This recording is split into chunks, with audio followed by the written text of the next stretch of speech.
Okay. All right. So chapter 8 is all about quadratics. All right. A quadratic equation is an equation that can be written in this form here. Okay. The x squared is what makes it a quadratic term. This is actually called your quadratic term. The whole equation is a quadratic equation. This one term is what makes it quadratic, the x squared. Okay. We've done a little bit of stuff with the quadratics. We factored some, we solved by factoring, but this whole section, 8.1, 8.2, and 8.5 are all dealing with quadratics. So for starters, 8.1 is more about solving using what we're going to call the square root method. Okay. This is a very straightforward, easy to use method, but it only works sometimes. Okay. Solving using the square root method really only works when there is no linear term. If you don't have a b times x term. So if this guy is not present, okay, that's when solving using the square root method works best. And really it's the only time it works without having to force factor, complete the square, something like that. So for example, if they told us to solve x squared minus 10 equals 0. This is really kind of a linear algebra strategy for solving a non-linear equation. We're going to talk about when you graph a quadratic, it graphs into a parabola, which is not linear, but we're going to use linear algebra techniques. So our goal, okay, is to get this piece, the squared piece, by itself.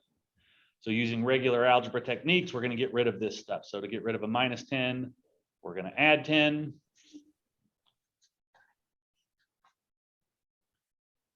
Now, just like to get rid of a negative, you add. To get rid of multiplying, you divide.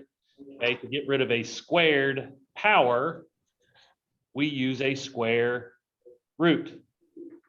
So a square root and a squared power cancel each other out, leaving me with just x. Then x equals the square root of 10. Now, we do have to be aware of one thing here. Okay, we talked about this last chapter with the whole radicals. Okay, when you square something, okay, for example, if I said x squared equals 4, I'm going to come back to this problem in a second. This is kind of a sidebar. But if I said x squared equals 4, x could be 2. Because if I take 2 and I square it, okay, 2 squared is 4. That makes sense. So x could equal 2. However, x could also equal negative 2. Because if I plug in negative 2 and square it, negative 2 squared means negative 2 times negative 2, and that is also 4. So when you square root to get rid of the squared power, you have to make sure that you account for both the positive and the negative. So when we square root, we actually have two different solutions we need to account for. In math, we shorten that by writing this plus or minus. What that means is the positive square root of 10 and also the negative square root of 10. But instead of having to write both, they just write it one time with the plus and minus. So be aware of that. A quadratic will typically have two solutions. They're typically real, not always. We'll talk about imaginary solutions in just a second. Okay, sometimes those solutions are repeated, but they will typically have two solutions. So anyway, when you square root to get rid of the squared, you need both the plus and the minus. And I'm pretty sure you can write it either way in my math lab. I know for my test, you can write it either way. If you want to write it separate, great. If you want to write it condensed, perfect. Both work for me. Now, they're going to try and complicate this by giving you some more stuff to deal with. For example, they could say 4x squared minus 16 equals 0. They could give us some kind of thing like this.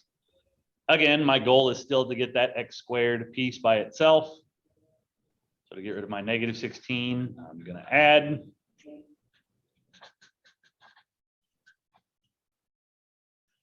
To get rid of the 4, I'm going to divide. And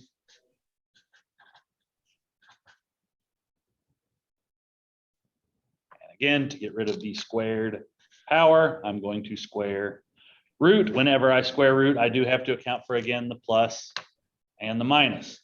Now, just like with last chapter, if your radical reduces or simplifies, you need to do so. Okay, so like the square root of 50 would be 5 square roots of 2. Okay, the square root of 60, you guys did all that kind of thing. It was like 2 roots of 15. Okay, so you need to be able to simplify. In this case, the square root of 4 is 2. So your solutions are positive and negative 2. Again, you can write it as one singular solution, or you can write it as 2. I don't care. It's both of those though. So if you can simplify the radical, you need to do so.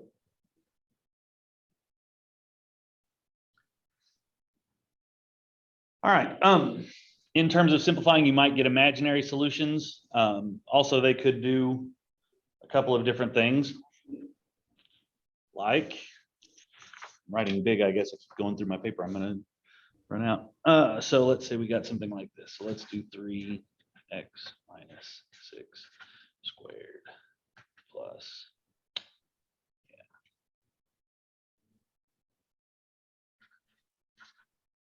52. All right.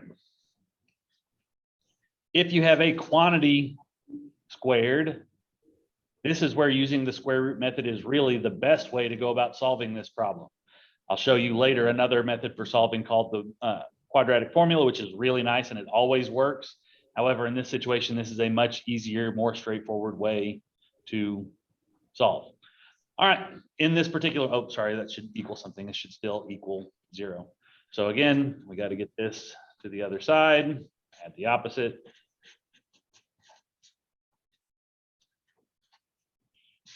Divide.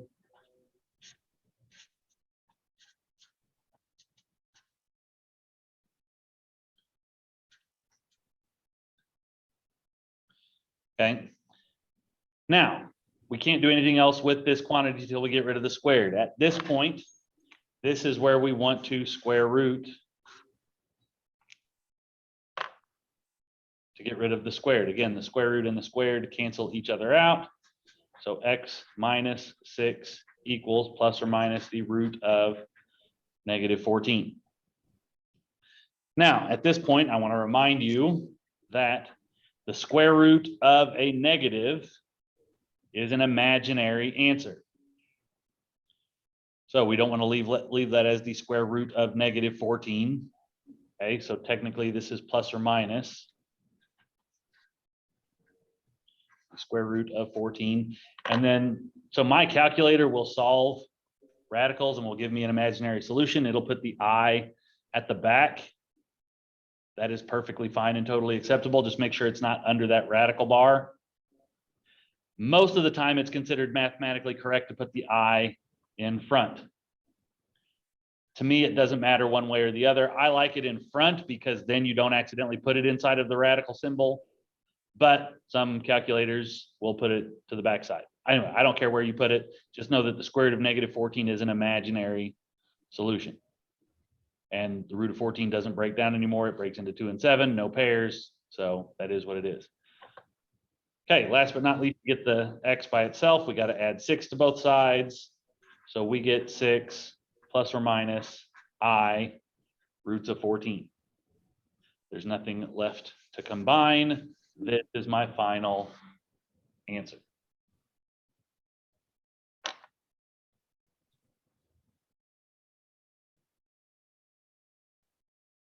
And that is basically the square root method right there. Now, they're going to, within this, if you do your homework in my math lab, they're going to ask you to solve using a method called completing the square. So that's going to take a problem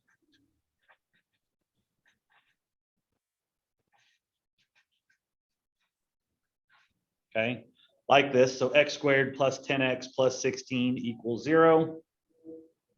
Okay, you can solve this by a method called completing the square.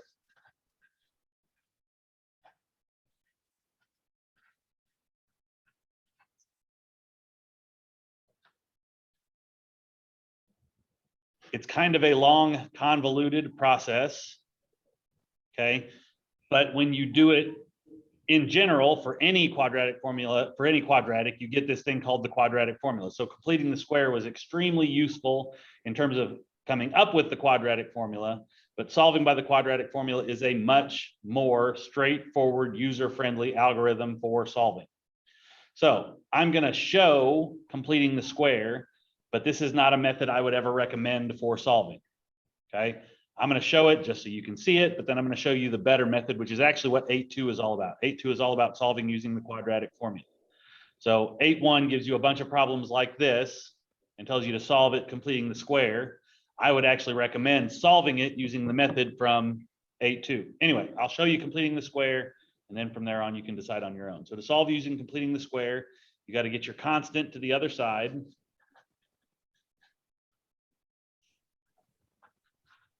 Okay, so if we subtract 16 from both sides, that's what we end up with.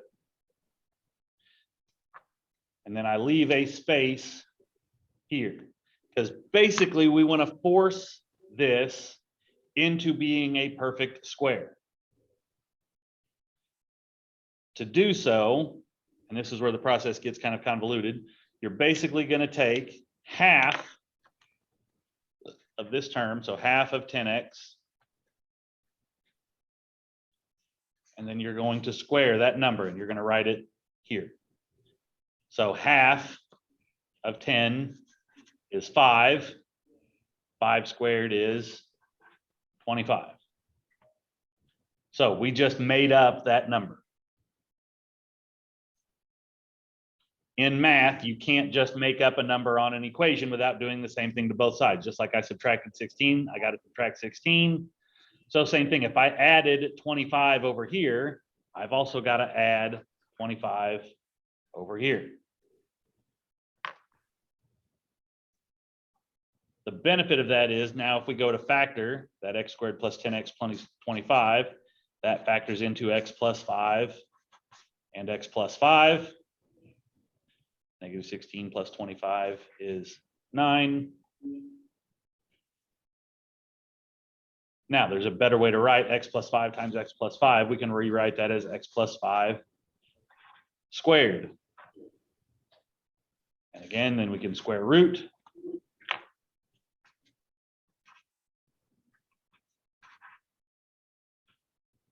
Square root of 9 is 3. Make sure you account for both the plus and the minus. Then if we subtract 5 from both sides, we get negative 5 plus or minus 3. Now this we can actually do the math. We couldn't do the imaginary one or add a radical, but we can add these numbers together. So if I do negative 5 plus 3, that's negative 2. And if I do negative 5 minus 3, that's negative 8. So these are my two solutions for this problem. That is kind of a long, sticky, yucky method for solving. It gets uglier if you have an odd number here as your linear term, because when you take half of an odd number, you're going to get a fraction, and you square it, you're going to be just incorporating fractions into the problem. It gets yucky. Also, it changes whenever you have a number in front of the x squared. So believe it or not, this is actually one of the easier problems we can solve using that method. There is a much better method, at least in my mind, for solving, and that leads me into 8.2. 8.2 solves quadratics using what we call, oh my goodness, I can't write, the quadratic formula.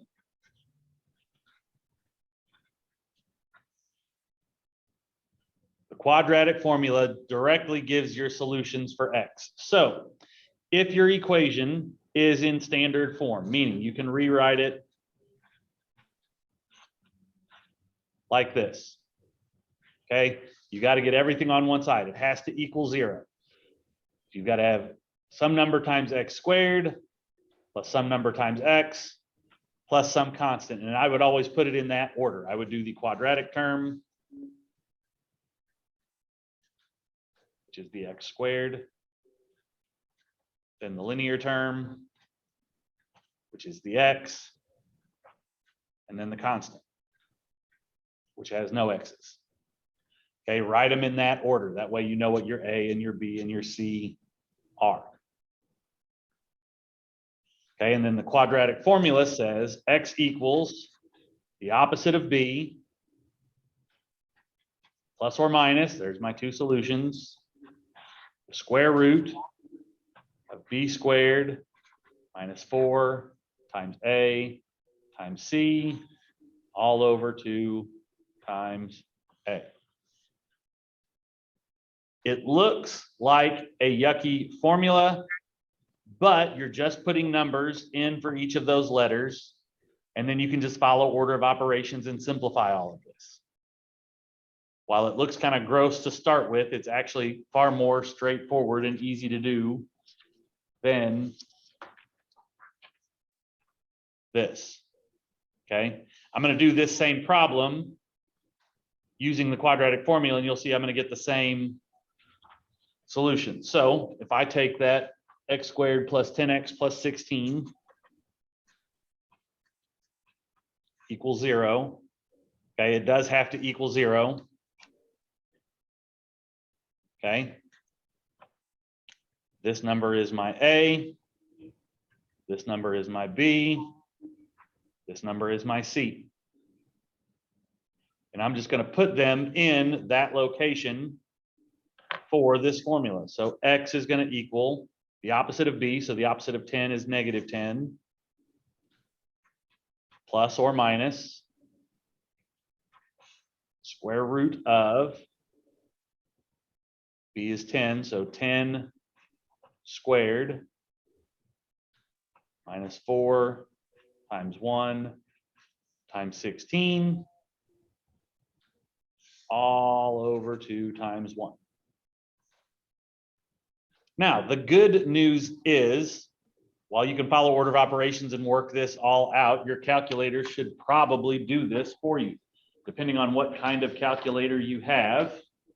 Okay, I've got a Casio FX here. I can literally type this in exactly the way it looks. So I can get both these things on the screen. Hopefully you can see this. Okay, I'm going to hit my fraction button so that I get a top and a bottom. I'm going to type in negative 10. Now, you can't do the plus and the minus at the same time, so I'm going to do one and then the other. So then I'm going to do plus the square root of 10 squared minus 4 times 1 times 16 all over 2 times 1. And your calculator is going to follow order of operations, and it's going to simplify it all down for you. And it tells me that that's going to equal negative 2. The cool thing about using your calculator here is if I want to change that and then do the minus now, I can just scroll over, type a minus, hitting where the plus was, and hit equals, and it'll generate that solution. So that's the exact same solutions using just one formula. So same problem, different process, same answers. Same problem, different process, same answers. So as long as you have a calculator that follows order of operations, you can type that in basically exactly the way it looks. Now, if you don't have that calculator, you can still work all of this out. It's just math, okay? 10 squared is 100. 4 times 1 times 16 is 64. 100 minus 64 is 36. 2 times 1 is 2. Okay, that's what the quadratic formula gave us. Now, we know the square root of 36 is 6. So if we do negative 10 plus 6 divided by 2, negative 10 plus 6 is negative 4. Negative 4 divided by 2 is negative 2. That's that solution. And if we do the negative 10 minus 6, negative 10 minus 6 is negative 16. Negative 16 divided by 2 is the negative 8.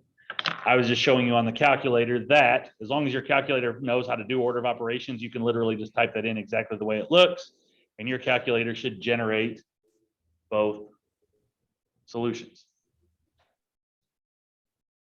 Now, like I said, not all quadratics give you pretty little whole number answers. Sometimes you're going to get less pretty, ugly answers, but the quadratic formula still works.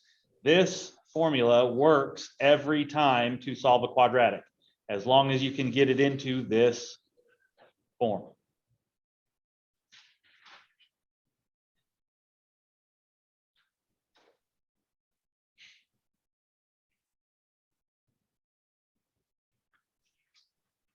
So if I'm going to do just some examples, and I'm going to walk through that formula each time.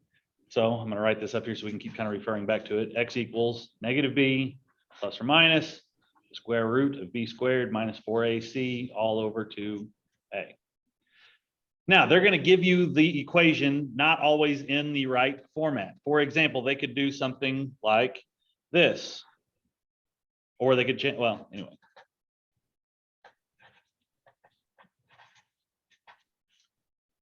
Okay, 3x squared minus 6 equals negative 8x. The first thing I have to do is I have to get it into that format. Remember, we want the x squared term, then the x, then the constant, and then it all has to equal 0. So we got to get everything on one side, and I want to write it in order of x squared and then x and then constant. So the first thing I'm going to do is I'm going to take this negative 8x, and I'm going to do the opposite to move it over here. So the opposite of a negative 8x is a positive 8x. I'm going to add that to both sides. And I can't combine any of these things because none of them are like. This is an x squared, this is an x, this is a constant. So I'm just going to rewrite that in the right order. A, B, and C. And then I'm just going to follow my formula, and I'm going to put A where A goes, I'm going to put B where B goes, and I'm going to put C where C goes. So I end up with x equals negative 8 plus or minus square root of 8 squared minus 4 times 3 times negative 6. So again, that sign in front of the 6 goes with it. That's a negative 6. And that is all over 2 times 3 for your A value.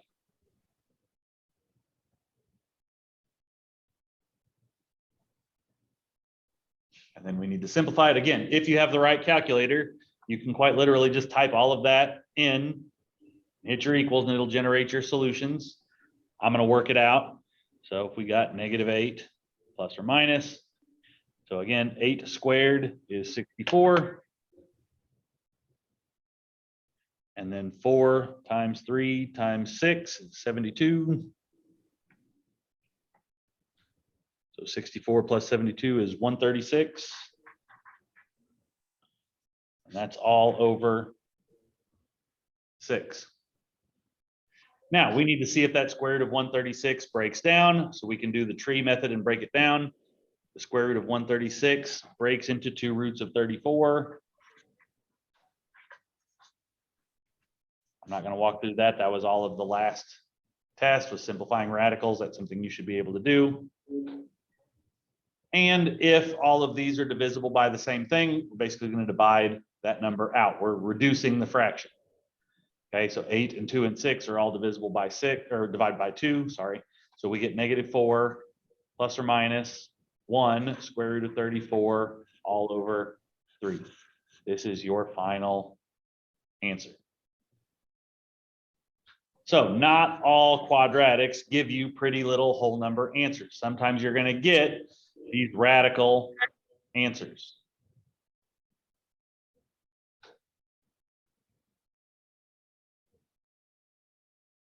Now, I want to remind you, the plus or minus means 2 things. So this, you could write it as negative 4 plus the root of 34 over 3 and negative 4 minus the root of 34 over 3. As mathematicians, we like shortcutting, so we write it both together. Another thing you will see some people do, and I think my math lab will accept this, is they'll actually split this up. It is equivalent to write this as negative 4/3 plus or minus the root of 34/3. That is a perfectly fine, totally acceptable way of writing this. I'm okay with both. Those are 100% equal to each other.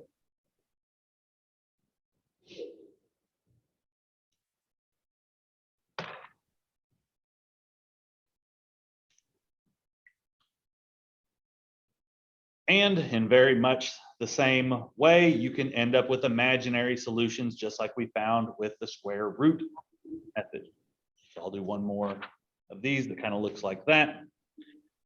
So if we had a problem like x squared plus 8x plus 21 equals 0.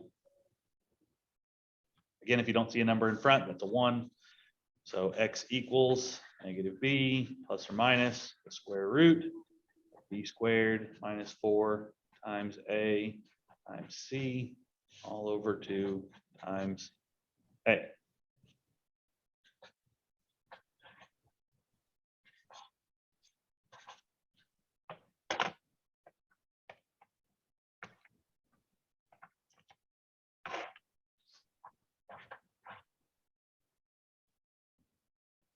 Now, again, my calculator, if I type this in, will actually spit out all of my answers for me, but I'm going to kind of walk you through this. So if at any point you end up with the negative inside of the square root, remember, this negative inside of the square root means you have an imaginary solution.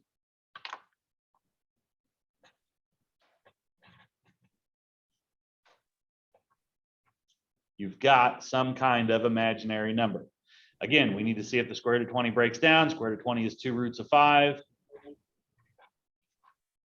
So the square root of negative 20 is 2i roots of 5. Again, the negative inside of the radical is what makes your answer imaginary. And where you put the imaginary doesn't really matter, at least not to me. Again, it's considered mathematically correct to write it here in front of the radical, but if you want to write it at the end, I know whenever my calculator does it again, my calculator will put it at the end.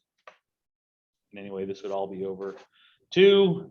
Again, those are all divisible by 2. So I end up with negative 4 plus or minus I roots of 5. If these are all not visible by the same number, then we would just be done. We would leave it as like, so let's pretend this was a 3. It'd be negative 8 plus or minus 2i roots of 5 all over 3. But if you can divide those out, do so. And again, the good thing is if you have the right calculator, it'll all just do it for you. So from the jump, if I type in this formula here, so I'm going to do negative 8, or I hit my fraction button, negative 8 plus square root 8 squared minus 4 times 1 times 21 all over 2 times 1. Oh, I got a math error, sorry. Mode, complex mode. Redo 8 plus square root 8 squared minus 4 times 1 times 21 all over 2 times 1. It equals, and again, it'll spit out that same answer. So negative 4 plus the square root of 5 I. Now, it did not do the plus and the minus because remember, I don't have a plus or minus button on my calculator. I would just have to go through and then change the plus to a minus, and then I get the minus 1. So you can write it separately or together. It's all the same. But really nice, straightforward way that always works when solving quadratic equations. So if it specifies what method to use, fine. You can use whatever the heck method you want. Okay, all of the methods are going to give you the same answer. So if they tell you to complete the square, you can just use the quadratic formula. Okay, if they tell you to use the root method, you can actually use the quadratic formula. The only one you really can't is when there's a parentheses, but square root method is just as easy, so I would just do it that way. All right, the last section, the last thing we need to cover is graphing. So this is the absolute last thing that we're going to be talking about. 8.5 covers graphing quadratics. So again, when you graph a quadratic, the shape it makes is called a parabola. It's kind of a U shape. Okay, this is what we call the parent function. That means the simplest quadratic function you could have is y equals x squared. If y equals x squared, this point here is at 0, 0. We plug in a 1. 1 squared is 1. We plug in a 2. 2 squared is 4. Plug in a 3. 3 squared is 9. You get the idea. That's this shape right here. So the 3, 9, 2, 4, 1, 1. That's just the locations of those. And it mirrors to the other side. If you go back to the left one, you also go up 1. So you get -1, 1. And if you go left 2, you also go up 4. If you go left 3, you also go up 9. So a parabola is mirrored on both sides. That's this U shape. Okay, so there's a couple of things that you're going to need to know about parabolas. First off, this point right here is very, very important. The point where it changes direction. The point where it is basically mirrored. This point is specifically called the vertex. Okay, so that vertex is basically the point that defines where your parabola is and what it's doing. It's always going to be right there in the middle of the graph. It's the point where it changes direction. There's also an invisible line that cuts through the middle of a parabola like this, and this is called the axis of symmetry.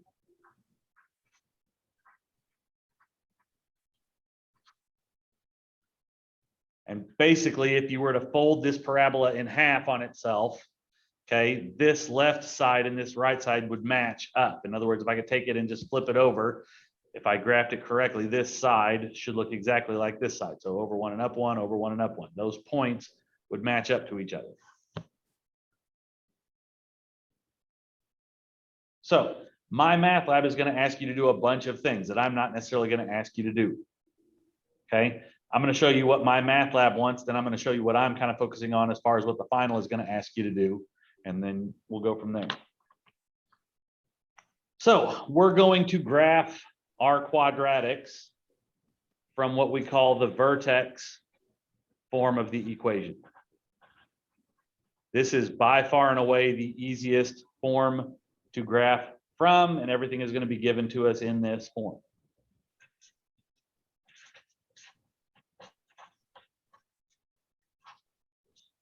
All right, so this is what we call vertex form. It's really easy. It's just counting, basically. This number, if you have a number inside of the parentheses with the x, this number is going to shift your graph to the left or to the right. It's going to move that many numbers, okay? The thing is, it's going to do so backwards. So actually, if you see a negative number, that's going to shift you to the right, which is backwards, because again, typically the positive numbers go in that direction. If you see a positive number, that's going to shift you back to the left. Okay, it actually moves backwards to what you would think. There is a reason for why, but I'm not going to get into that. You just need to understand that that's how that works. That number moves you left and right. It moves backwards or counterintuitive to what you would think. This number, anything you add or subtract outside of the radical, this number will shift your graph up or down. It moves just like it is supposed to. Positive goes up, negative goes down. So your actual vertex of your parabola is going to be the numbers h. Okay, now if this is a minus, then you change this to a positive h. If this is a plus, then this becomes a negative h. Okay, so it's basically the opposite of whatever's in here, and then exactly what's whatever here. That is your vertex. And your axis of symmetry is always x equals the x number of your vertex.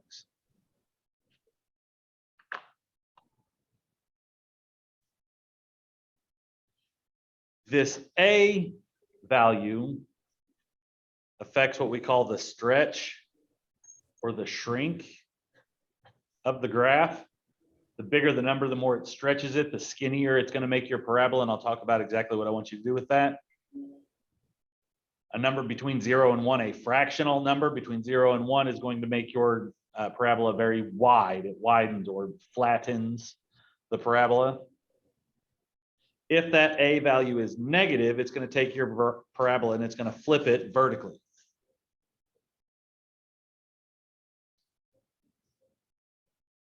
So we're going to do a few examples of these.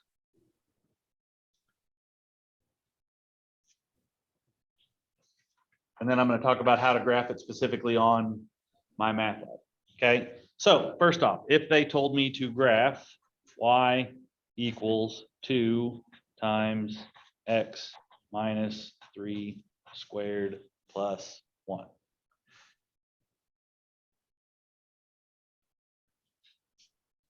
Okay, it's going to be a rough sketch. You got to deal with my handwriting. I apologize. Okay, but this number here, again, inside of the parentheses, the number with the x is going to shift me left or right, and it's going to move backwards to what you think. So when you see a negative, you're actually going to go right or positive 3 units.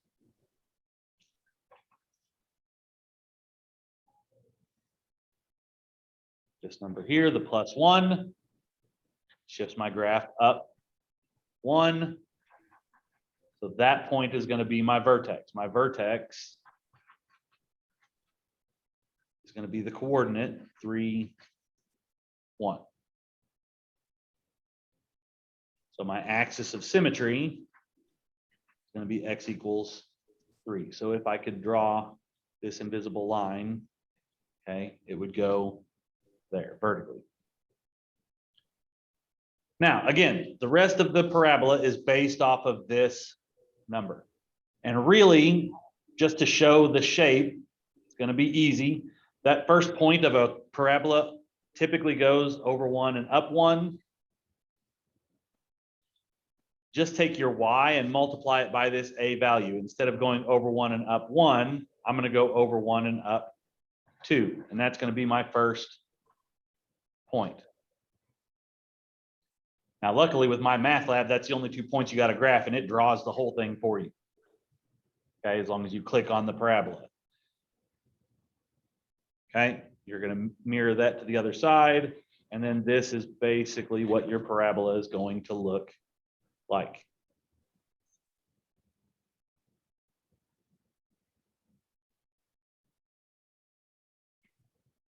The only thing I'm looking for is essentially those 3 points and that curve. As long as you can do that, that's going to satisfy everything that I'm looking for within the graph.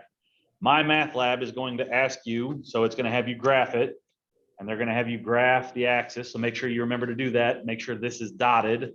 Make sure this is solid.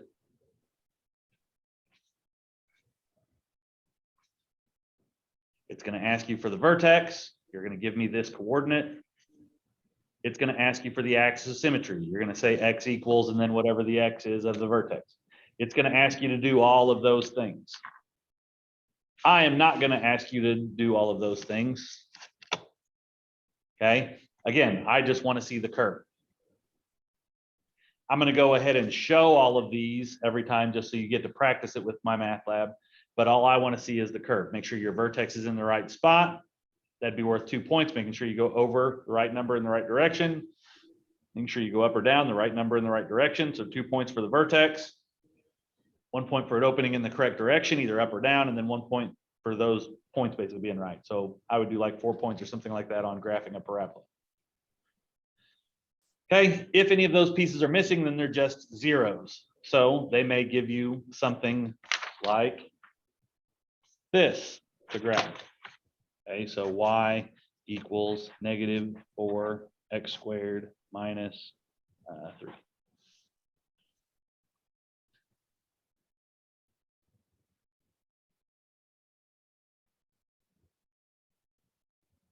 Okay, so here's my graph.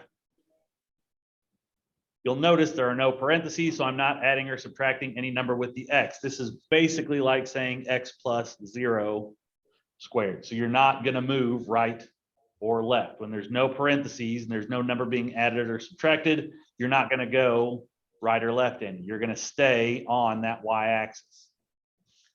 This -3 is my k. That tells me I'm going to go down 3. There's my vertex. So my vertex is going to be at 0 and -3. Which means my axis of symmetry is that x equals 0. So again, that would be this dotted line right here on the y-axis. Again, typically I go over 1 and up 1. But like I said, you're going to multiply that to your a value. Now just the y. So you're still going to go over 1, but now instead of going over 1 and up 1, I'm actually going to go over 1 and down 1, 2, 3, 4. So I'm going to get this really, really skinny downward facing parabola. Now it looks like this is vertical, but it's not quite. If I would go over 2, normally you go over 2 and down 4. But again, if we multiply that by 4, we're actually going down 16, which is way down here, which is why that looks almost vertical. You get with, I mean, just like exponential functions, once you start going, the jumps are great big. So that goes almost like straight down. So understand that this is a curve. It's not a straight line, but as long as you can get like essentially those 3 points, that's enough to justify where the graph is.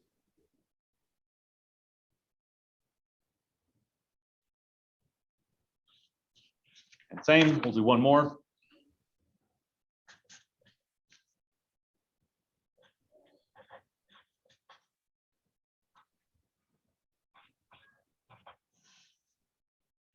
So let's say we wanted to graph y equals 1/2 x plus 5 quantity squared.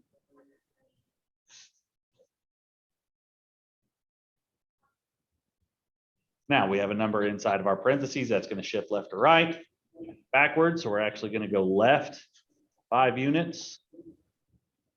We don't have anything out here, so that's like saying plus 0. So we're going to go up or down 0. That means my vertex is going to be here at -5, 0. Again, tells me my axis of symmetry is that -5.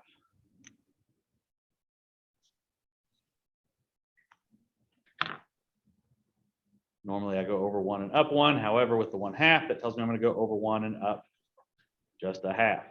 So this is going to be a wider, fatter parabola. If we wanted more points, like I said, normally we go over 2 and up 4. That would be 2. So over 2 and up 2. We're going to get this much wider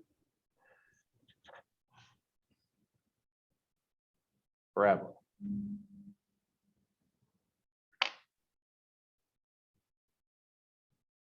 All right. That is it. That's the last thing we're going to cover. Like I said, remember the final is basically already ready for you guys. So if you feel prepared, you could go take it tomorrow. If you feel like you need some time to study, that's fine. Just make sure you get it done next week. Next week is it. There is no extensions. There is no gifts. There is no anything. You got to make sure you get it done. Do the best you can. I want to see all the success out of you guys. I can't wait to see what you're going to do. I'll get those graded really quickly as well, so you'll know where you stand within the class. I'm going to go ahead and stop recording.